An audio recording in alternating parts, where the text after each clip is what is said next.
এত রাত হলো এখনো ফিরছে না কেন ওরা? কোথায় আছে সেটাও তো সঠিক জানি না। কোনো বিপদ হলো না তো? আমি বেরিয়ে একবার খোঁজ করব। এদিকে মেয়েটাও ঘুমোচ্ছে। উফ।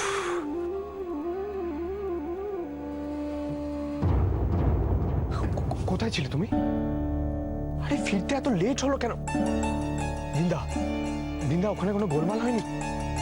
প্লিজ আমাকে বলো, আমার টেনশন হচ্ছিল বৃন্দা। আমি ফোন করছি, ফোনটা ধরছো না তুমি। তুমি কি পিমনির সাথে ফিরলে? প্লিজ। ওখানে যা ঘটেছে সেটা শুনলে তুমিও অবাক হয়ে যাবে সায়ন। ওখানে মীরা এসেছিল পুলিশ নিয়ে।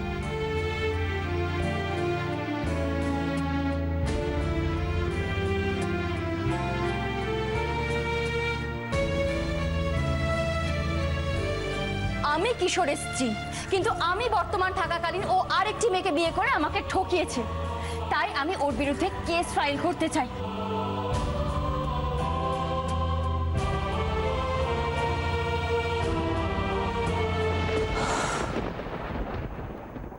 বুঝলাম।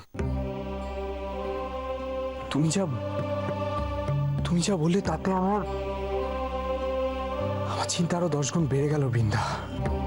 চিন্তা আমারও হচ্ছে সায়ন, কিন্তু কিশোর যে কুসুমকে নিয়ে মীরার হাত থেকে পালাতে পেরেছে এতে আমি হ্যাপি।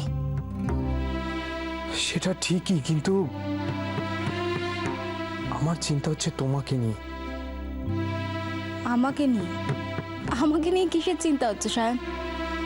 তুমি যাই বলো সায়ন, আমি কিন্তু আমার ভাইকে সব দিক থেকে সাপোর্ট করি, আর আমি জানি যে ও কোনো ভুল কাজ করেনি। বৃন্দা, আমিও কিশোরকে সাপোর্ট করি। আর তুমি যা বললে সেটা শুনে মনে হলো যে পালিয়ে যাওয়াটা খুবই স্বাভাবিক। বাট মীরা ডেঞ্জারাস মেয়ে। I know Sayan. এত কিছু পরেও যে তোমাকে বা পিমনিকে ছেড়ে দেবে না সেটা তুমি নিশ্চয়ই খুব ভালো করে জানো। জানি। বৃন্দা, প্লিজ তুমি একটু সাবধানে থেকো। আমি চাই না তুমি মীরার সাথে আর কোনো ঝামেলায় জড়িয়ে পড়ো। সেসব তো ঠিক আছে সায়ন, কিন্তু আমার চিন্তা হচ্ছে কুসুম আর কিশোরকে নিয়ে। কেন চিন্তা করছো এত? ওরা তো পালিয়ে গেছে, তারপরে হয়তো চিন্তা। পালানোটা এতটা সোজা সায়ন? কোথায় যাবে ওরা পালিয়ে? পুলিশ যেভাবে ওদেরকে খুঁজে বেড়াচ্ছে তাতে আজ না হোক কাল পারবে তো ওরা নিজেদেরকে বাঁচিয়ে ভালো থাকতে।